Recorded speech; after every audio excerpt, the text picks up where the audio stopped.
Bueno, buenas tardes. En el marco de la Noche de los Libros de la Comunidad de Madrid, Centro Sefarad Israel quiere participar con este encuentro sobre Benito Pérez Galdós, pero enfocado desde un punto de vista cercano al mundo judío.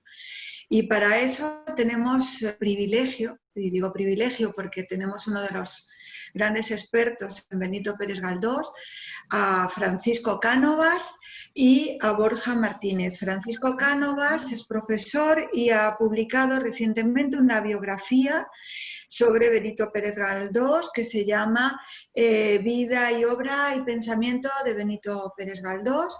Y además tenemos a Borja, que ha publicado en la revista Leer un central dedicado a Galdós, que se llama Galdós, un genio menospreciado. Esta revista realmente la recomiendo, así igual como el libro de Francisco Cánovas. Y nos centraremos en parte también en un libro que pude leer este verano, que es Gloria, y es, creo, una de las primeras novelas en España que toca y que incorpora un personaje judío que tiene unas características que no son estereotipadas. Es un personaje sefardí que viene de Inglaterra y que cae en España por un accidente, y que me parece muy interesante por esa reflexión que hace y sobre todo el final, que habla de algo que quiere ser multicultural. Así que os agradezco que estéis con nosotros esta tarde, porque creo que este Benito Pérez Galdós y su obra merece la pena, y además agradecemos este enfoque que nos puede dar ese vínculo con el pensamiento y con la historia judía española. Muchísimas gracias por estar aquí a los dos y felicidades por vuestra obra. Muchas gracias. Muchas gracias, Esther, a ti y a Israel y al Centro Sefarad por invitarnos para charlar una vez más sobre Galdós con Francisco, que siempre es un placer. Además, el caso de Gloria es especialmente interesante por muchas razones, ¿no? Por el debate que estableció Galdós con un amigo suyo como Pereda al respecto de las implicaciones de la obra, y evidentemente por esto que explicabas tú, por el componente, digamos, la presencia de ese personaje sefardí, que es como el reactivo de la novela que utiliza Galdós para expresar su visión de la España de la época y de lo que él llama irreligiosidad de los españoles, ¿no? Paradójicamente. Pero yo creo que el que mejor nos lo puede explicar es Paco, que conoce bien además esa amistosa disputa que tuvo Galdós con su amigo Pereda al respecto de Gloria, o esa malhadada novela volteriana que decía Pereda para referirse a ella, ¿no, Paco? Sí, así es. Bueno, efectivamente, Galdós se interesó mucho por la cultura judía, por el mundo judío. Ese proceso lo inicia en Gloria, en la novela Gloria, y lo va a culminar también con ese personaje tan característico de Almudena en Misericordia, pero sobre todo en Aita Tetawen, ¿no? Donde presenta el mundo sefardí. Es un proceso, comenzando por Gloria, conviene pensar cuándo se escribe, para entrar luego en esa interesante polémica que ha aludido Borja, muy interesante, donde Galdós desvela actitudes personales decisivas, por ejemplo, con su agnosticismo, su pérdida en la fe católica, su duda permanente, su búsqueda de la verdad. Pero primero yo situaría cuándo se escribe Gloria, año 1877. Acaba de comenzar el régimen de la restauración de los Borbones.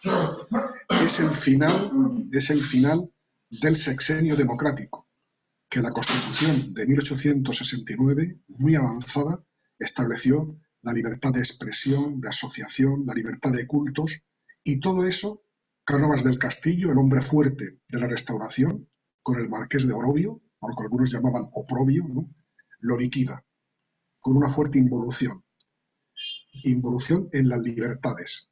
Y ahí Galdós, muy valiente, como siempre lo fue, escribe Gloria en una trilogía, con donde apunta ya elementos en Doña Perfecta y los redondea en La familia de León Roch, pero sobre todo en Gloria plantea el grave problema de la intolerancia, que es una de las cuestiones que a él siempre más le preocupó.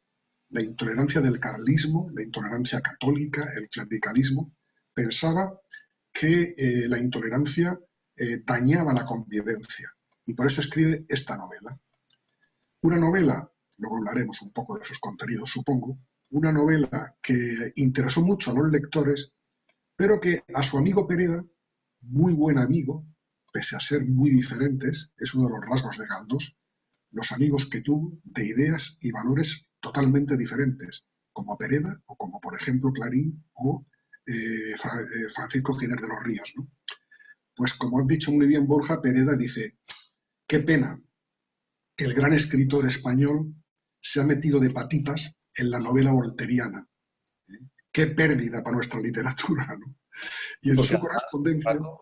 Además, Galdós le había hecho consultas a Pereda bastantes para ambientar la novela, ¿no? Porque la novela está ambientada en una localidad ficticia, pero que presuntamente está localizada, digamos, en Cantabria, ¿no? Sí, sí. Lo que hoy es Cantabria.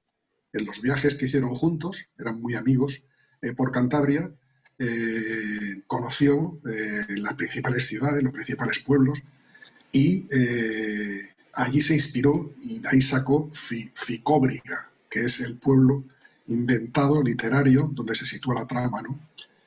Entonces, en esa conversación tan interesante, Galdós realmente desvela su intención. Le dice, no, amigo mío, yo no me he metido de patitas en la novela volteriana. Lo que yo hago, que eso lo vio muy bien Clarín, que criticó, hizo una crítica de esta novela y dijo que era una de las grandes novelas de Galdós, dice, lo que he hecho es denunciar la intolerancia, denunciar que no es bueno para España la unidad de culto, el que la Iglesia Católica sea el culto oficial, de que se menosprecie los demás cultos. Le dice, fíjate que en los países más avanzados de Europa hay libertad de cultos, libertad de conciencia, y eso es positivo. Y eso es lo que yo he querido mostrar en mi novela. Es muy interesante porque ahí es donde le dice que dejó de creer, de tener ideas católicas, y donde le dijo que en una confesión muy explícita que, bueno, que él no tenía certidumbres plenas como parecía que tenía Pereda, que él siempre buscaba la verdad por los caminos que la vida le podía deparar, ¿no? Hay varias cartas, ¿no? Hay una que del 10 de marzo del año de 1877, que hay un fragmento que me gustaría leer. Dice, están, pues, digamos, intercambiando esto. Galdós defendiéndose, que no ha querido, digamos, hacer una novela volteriana, sino que simplemente ha cogido una situación para crear un artefacto literario, ¿no? Pero en esta carta le dice Galdós a Pereda, en fin, esto nos llevaría demasiado lejos y se trocaría en disputa. Yo abomino la unidad católica y adoro la libertad de cultos. Creo que primordialmente, si en España existiera la libertad de cultos, se levantaría a prodigiosa altura el catolicismo, se depurarían las creencias del fanatismo que las corrompe, ganaría muchísimo la moral pública y las costumbres privadas. Seríamos más religiosos, más creyentes, volveríamos a Dios con más claridad, seríamos menos canallas, menos perdidos de lo que somos. En todo soy escéptico menos en esto. Sí. Es un texto magnífico que revela las ideas de Galdós, ¿no? Él pensaba que una sociedad tolerante, abierta, era mucho más interesante porque propiciaba una convivencia respetuosa, ecuménica, se diría después, ¿no? Y para él el respeto a la... Bueno, sí, como dije antes, es que él era amigo de personas tan distintas como Pereda o Menéndez Pelayo o Clarín o por ejemplo, Narcís Oller, que ya era un escritor que tendió hacia el catalanismo y en cambio Galdós era muy españolista. Para Galdós la tolerancia era un valor fundamental para la construcción de la sociedad. Y evidentemente en aquella época Galdós tenía razón, lo dicen Raymond Carr, los grandes historiadores de la época, de que el sectarismo religioso era uno de los frenos que impedía el progreso de España.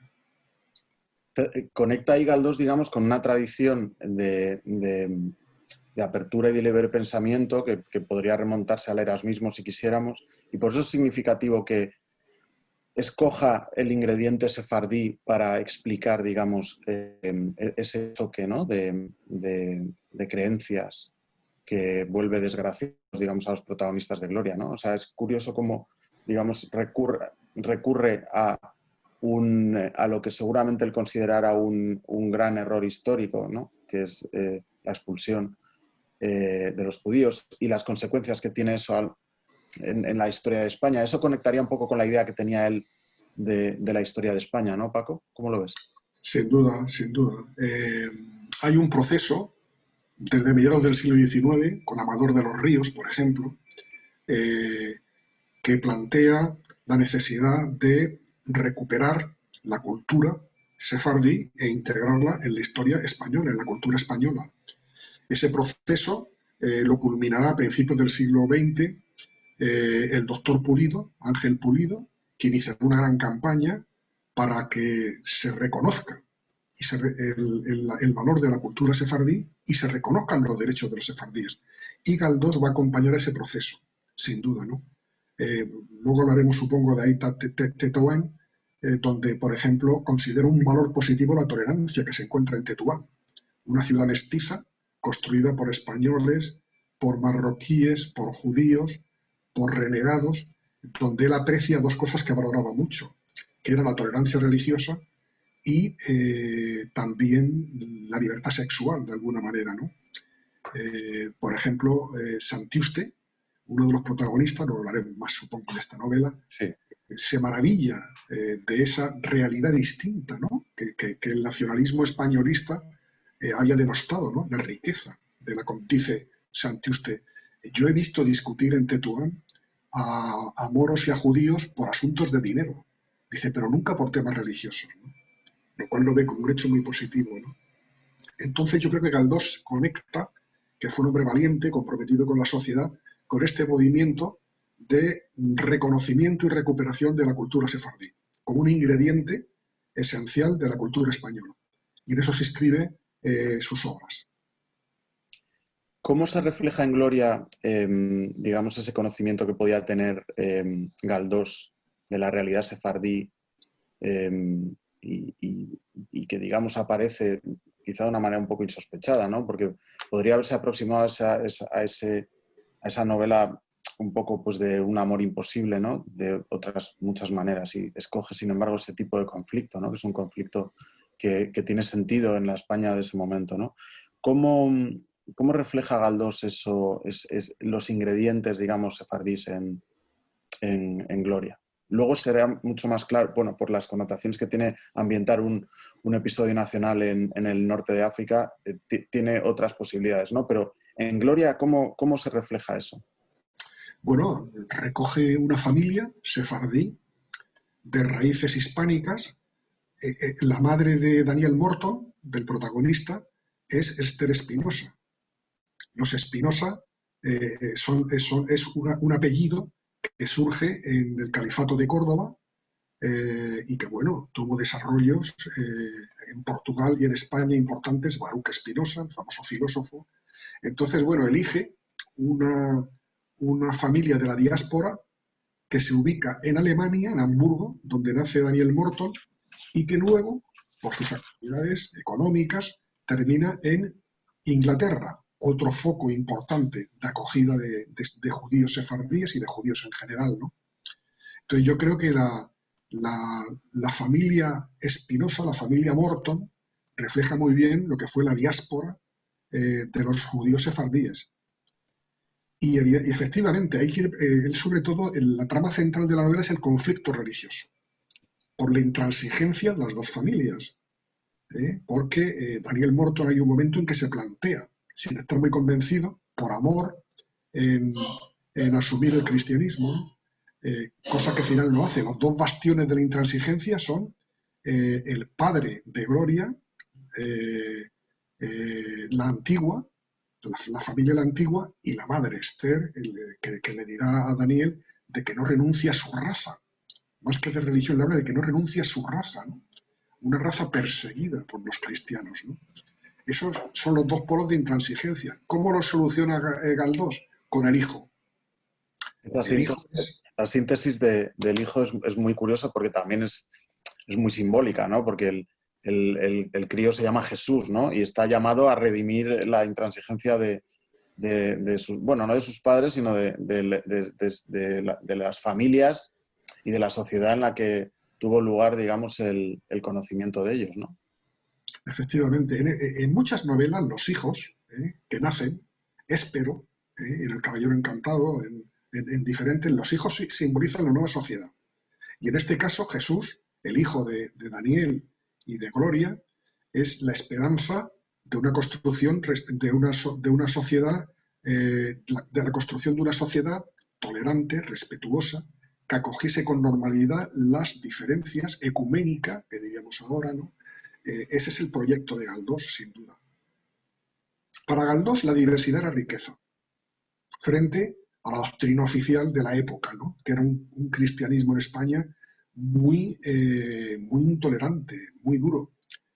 Es interesante también cómo, por ejemplo, refleja Galdós en Gloria el concepto de religiosidad de la familia, del padre de Gloria, de la antigua, o de su candidato del que aspira a casarse con ella, Rafael del Horro, como un catolicismo a ambos los sitúa en el partido neocatólico y dibuja con frases textuales un concepto de la religión poco religioso, poco atento al dogma, y que sobre todo lo que pinta es una religión como bastión del orden establecido, de la propiedad.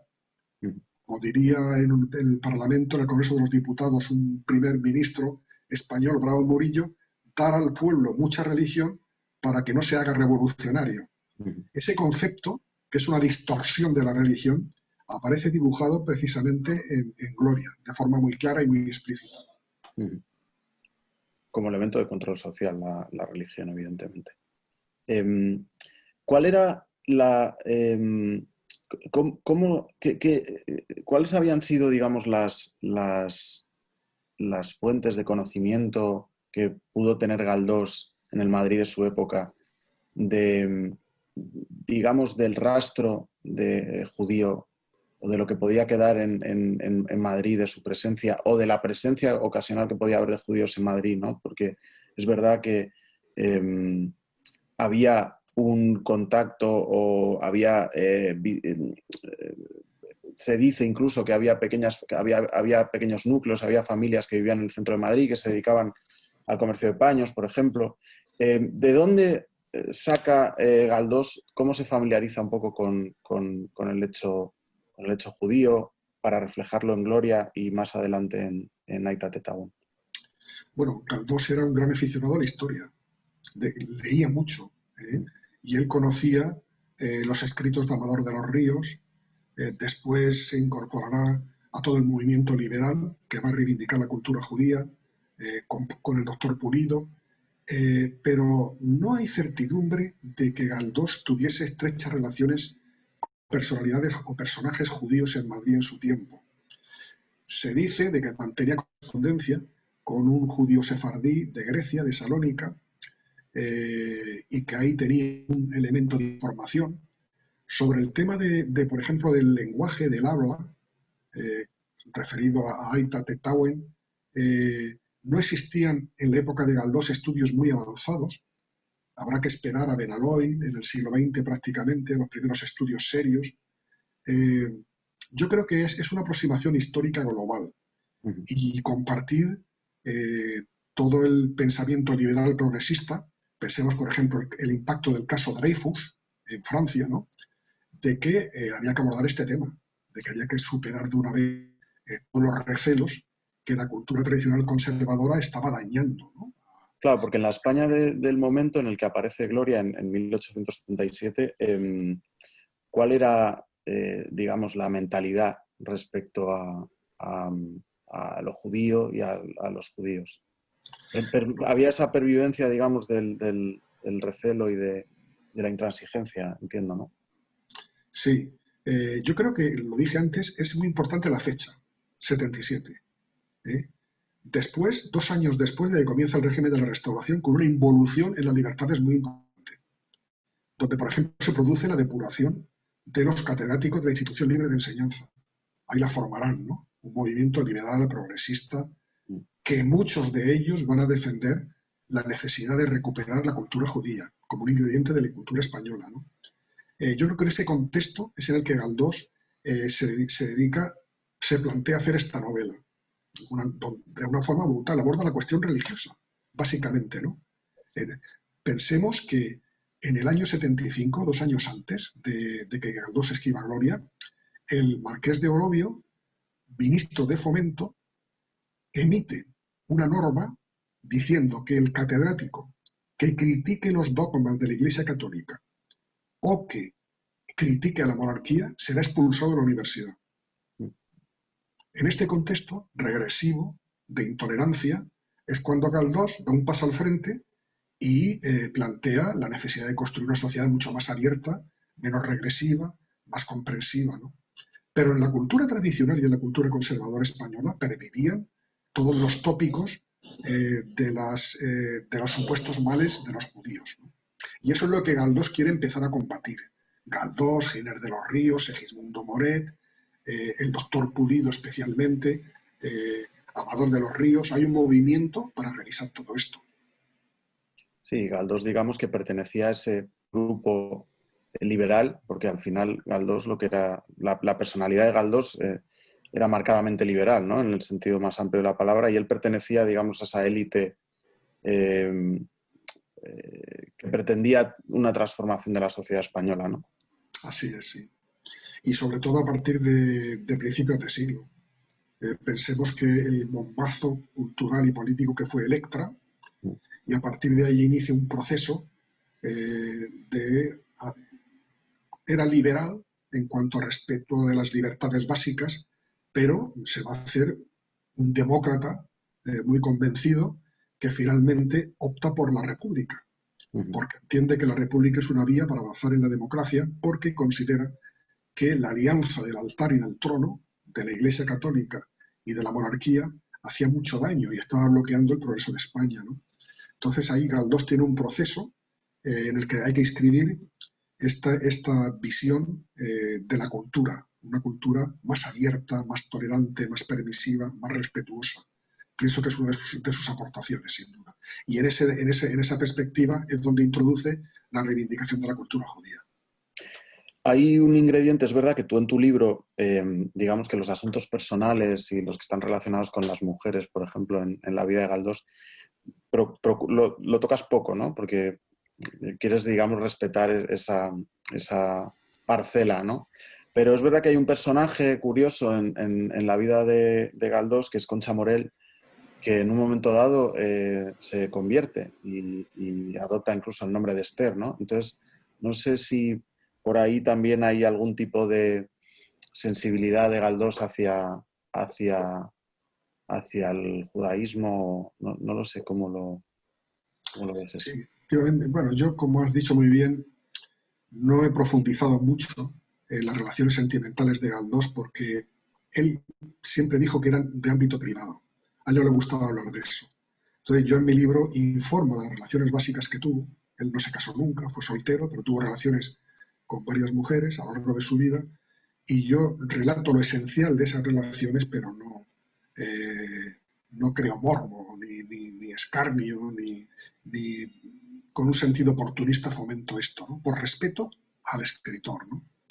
Y efectivamente tuvo una relación, la segunda. Él no tuvo relaciones estables hasta bastante mayor, hasta después de los 40 años, lo cual es llamativo, siendo como un hombre que le gustaban mucho las mujeres, ¿no?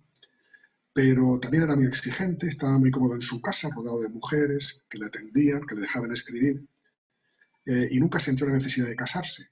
La segunda relación estable que tuvo, la primera fue Lorenza Cobián, que fue la madre de su hija María, a quien reconoció y cuidó y la hizo heredera de todos sus bienes. La segunda relación fue la de Emilia Pardo Bazán, posiblemente la mujer más próxima a él por ideas, por intereses literarios, pero que duró poco, 4 años esa relación. Y después vino, como has citado, la de Concha Moret, que en Bayona se incorporó al cabo de los años. Fue una relación que duró 8 años y a los 6 años de la relación en Bayona se adoptó el nombre de Ruth, ¿no? Perdón, que he dicho Esther y efectivamente es Ruth. Sí. Bueno, realmente Concha era una chica joven, muy atractiva, que quería ser actriz. Le interesaba el mundo del teatro.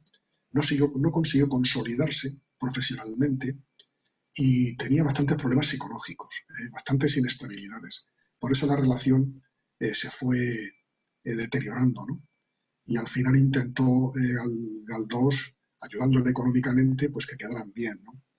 Él no le dio mucha importancia, dadas las características personales de Concha, de Ruth, no le dio mucha importancia a este hecho.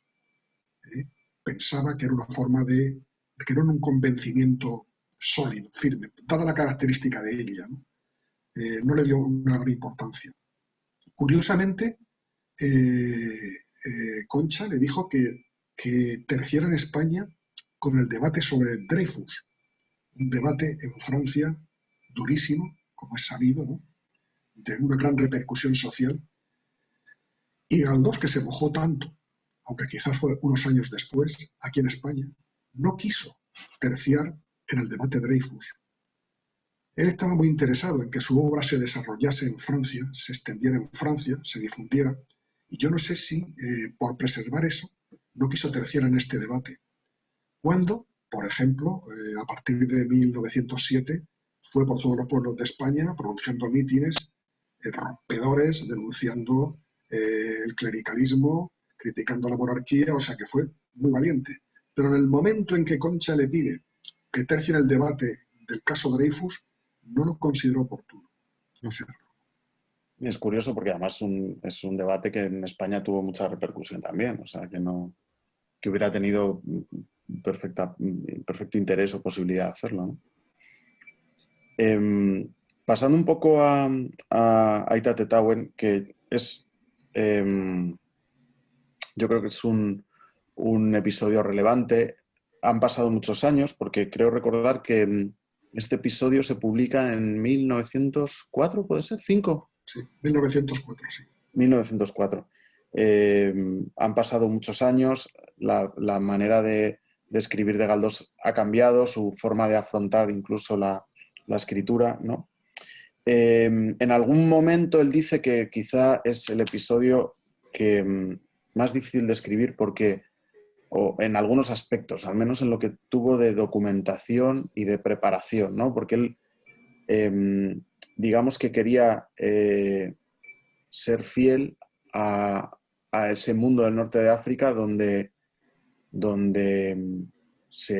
por ejemplo, se hablaba una manera peculiar de español, que es el judeo español, ¿no? O la jaquetía. Entonces, no sé cómo fue esa aproximación de Galdós al tema y al territorio, digamos. ¿Cómo se documentó? ¿Qué posibilidades tuvo? Si efectivamente, una vez más, fue su condición de lector y de amante de la historia, o si tuvo oportunidad de hacer trabajo de campo en España, en Madrid, perdón, con los judíos que pudiera conocer en Madrid, o en su visita al norte de África. Sí. Bueno, Aita Tetauen forma parte de la 4ª serie de los episodios nacionales. Está dedicada a la época de Isabel II, al periodo isabelino. El anterior es O'Donnell, el anterior episodio, jefe del gobierno que va a iniciar la guerra de Marruecos, ¿no? O sea, que tocaba, ¿no? Pero lo que está claro es que él vivió esa época. Él fue testigo presencial de esa época, ¿no?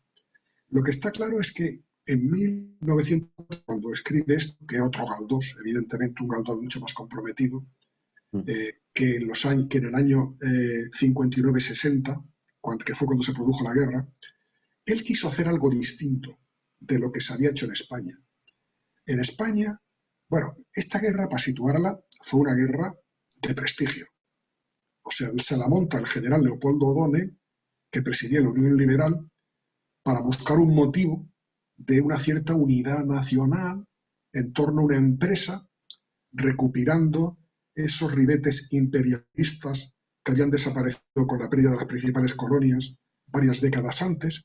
Es una guerra de prestigio, de poca proyección, porque además las grandes potencias, Inglaterra y Francia, no estaban dispuestas a que España se expandiera mucho en el norte de África, y de hecho pararon esa guerra, ¿no?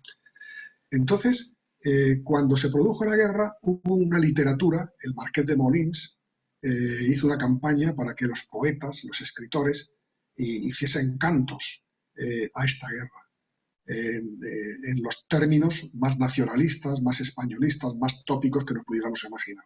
Pedro Antonio de Alarcón más o menos siguió por esa línea, ¿no? Él quiso hacer algo diferente. Él, como has dicho muy bien, quiso, le resultó difícil. Él quiso hacer un buen trabajo, se fue a Tánger, tuvo contactos con un diplomático y espía, a veces los diplomáticos en aquella época también eran espías, Ruiz Orsatti, que fue su asesor de la realidad marroquí, la realidad judía, el lenguaje. Se intercambiaron muchas cartas, estuvo allí con él y se intercambiaron muchas cartas, ¿no? Fue su asesor. Esto no lo hizo solo aquí. Como sabes muy bien, él cuando escribió muchos episodios nacionales, se desplazó sobre el terreno.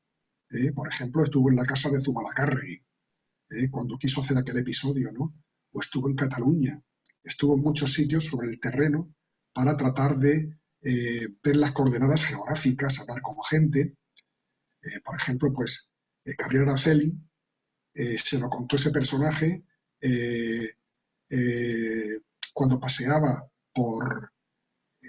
se lo presentó a Mos de Escalante cuando paseaba por Santander un día y le dijo: mira, conozco a Pedro, que fue un grumete del Santísima Trinidad. Dice: hombre. Y habló con él, y ese fue el que inspiró Pedro Galán, el que inspiró el personaje de Gabriel Araceli. O sea que para Galdós las entrevistas, la documentación, leer, hablar con la gente, estudiar el terreno, eso era algo normal. Y especialmente en este caso, que él no quería hacer un canto nacionalista tópico, sino decir otra cosa, como al final dijo, que era que países vecinos tienen mucho que ver culturalmente, que Tetuán era una ciudad española, que los judíos, que además es verdad, los judíos sefardíes cuando llegaron el ejército español se quedaron de piedra viendo que les aplaudían y les apoyaban, porque estaban siendo menospreciados por las fuerzas marroquíes que allí mandaban anteriormente. Él quiere hacer otra cosa, y va a ser defender una cultura de la paz, del diálogo, de la cooperación,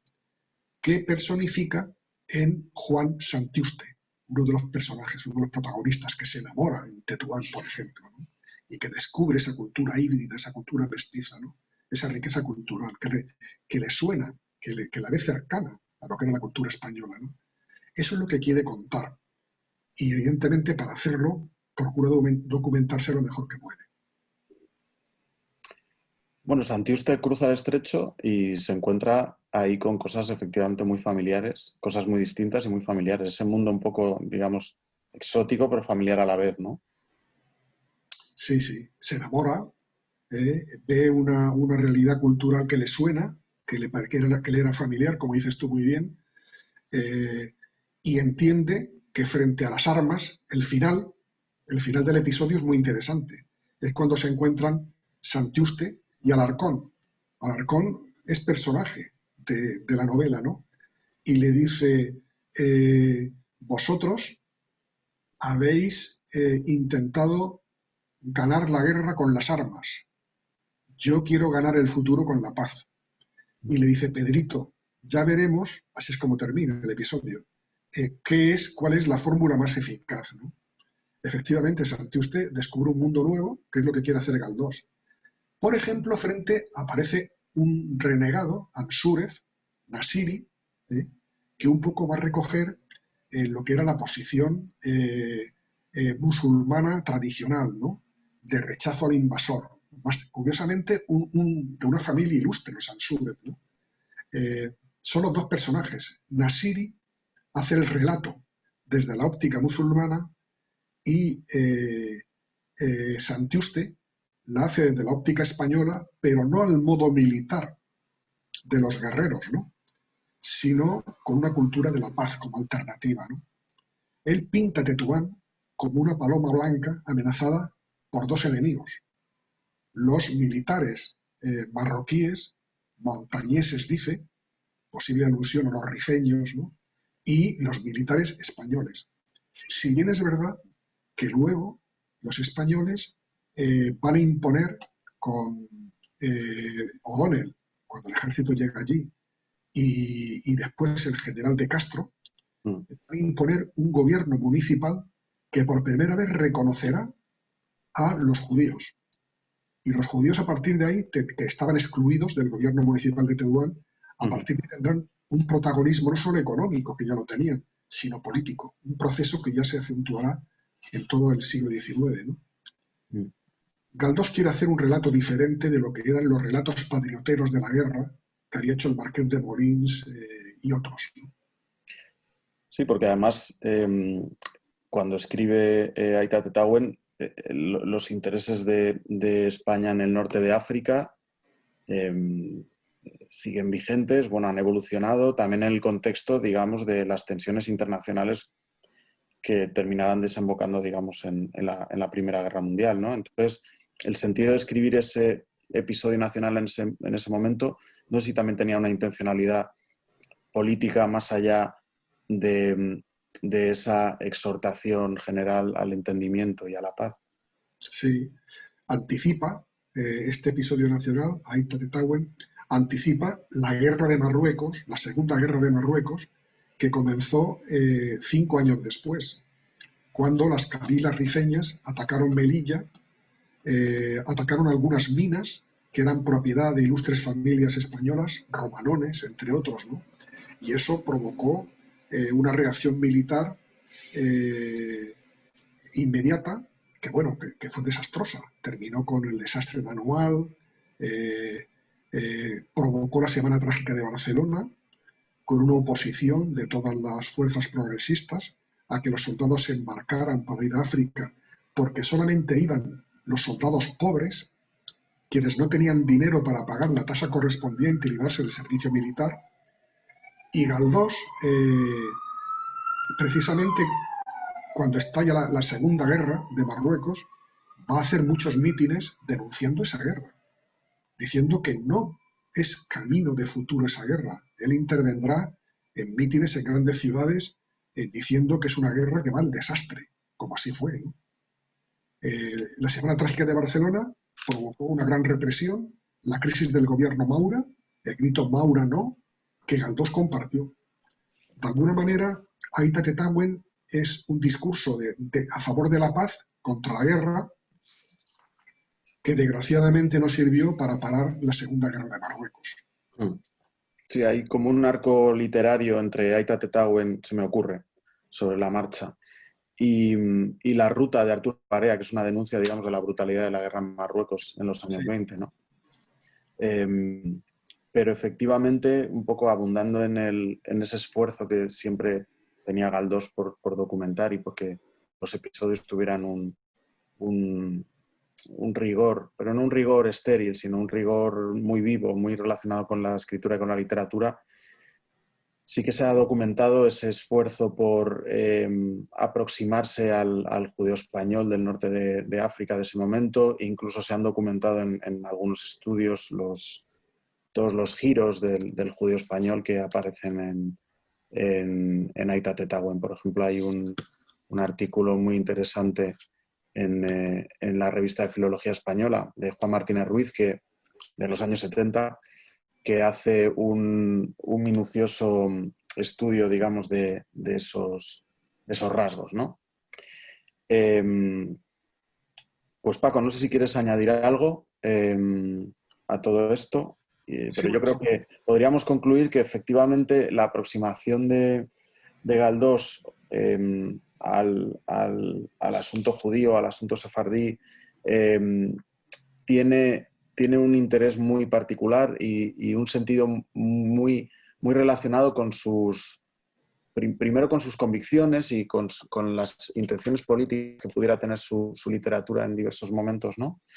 Y con su idea de España y del lo que tendría que ser el futuro de España, ¿no? O sea, a través de estos personajes y de esta introducción de la cultura judía en su literatura, hacer un llamamiento a la evolución que entendía que tenía que haber en la sociedad española, ¿no? Sí. Bueno, sobre el tema del judeo español, decir que Galdós no tenía estudios avanzados en su época para aproximarse a él. Le sirven los consejos del diplomático Ruiz Orsatti y hace una reconstrucción artística, personal, donde mezcla arcaísmos del castellano medieval, el habla andaluza, el habla sefardí, emplea términos como a recoger, humildad, vigilia, naide, onde, agora, hondo, ¿no? Que tenemos que ver sobre todo como una reconstrucción literaria, artística. Respecto a esta valoración que tú haces, que comparto plenamente, yo diría que en Gloria hay una reivindicación de una sociedad tolerante, abierta, respetuosa con la diversidad ideológica. Ahí plantea Galdós que la diversidad es sinónimo de riqueza, que hay que respetar y alimentar, ¿no? Y la esperanza es el niño fruto del amor de personas de dos religiones distintas que simboliza esa sociedad nueva, abierta, tolerante, respetuosa, ¿no? Y Aita Tetauen es un alegato en favor de la paz. Más que la guerra, la paz. Galdós siempre rechazó la guerra. El guerracivilismo de las guerras carlistas pensaban que hizo mucho daño, y la guerra como instrumento de relaciones internacionales. Y como dice Juan Santiuste, la cultura de la paz es mucho, a futuro, es mucho más interesante que una cultura de la guerra que, como diría Azaña, otro que compartía estas ideas de respeto a la diversidad cultural, la guerra solamente produce sangre, violencia, salpica la convivencia. Él decía de los españoles, aludiendo a la guerra civil, empozoña esa convivencia, pero bueno, dirá, al cabo del tiempo se supera esa realidad y se sale a flote en un ambiente de más libertad. Muy bien, Paco. Pues ha sido un placer hablar de Galdós contigo una vez más y hacerlo para el Centro Sefarad, en esta ocasión para la Noche de los Libros, en esta Noche de los Libros un poquito especial por las circunstancias, ¿no? Muchísimas gracias a los dos. Muchísimas gracias, Francisco. Gracias, Borja. Nos quedamos con ese mensaje del hijo que sale de Gloria, ¿no? Que es la forma de entenderlo. Y además yo creo que la España de hoy, en muchos sentidos, también es una España que, con relación al mundo judío, ha triunfado esa visión de Galdós. Una prueba de ello es Centro Sefarad de Israel, que es una institución del Ministerio de Exteriores, pero que está ahondando y profundizando en esta huella, en esta memoria judía de España. Así que muchísimas gracias a los dos. Espero teneros pronto también aquí, porque quedan muchas cosas por decir y ha sido de verdad muy interesante escucharos. Ha aparecido ese personaje de Ruth que me ha resultado muy interesante y que me interesaría mucho conocerte en profundidad también. Así que os invito para que podamos seguir próximamente en profundizando en estos personajes que han salido hoy. Muchísimas gracias a los dos. Y nada más, Centro Sefarad de Israel, como sabéis, está ahora trabajando online en esta Noche de los Libros, pero esperamos que pronto podamos abrir de nuevo nuestras salas para todos vosotros. Gracias. Muchas gracias, Esther. Muchas gracias.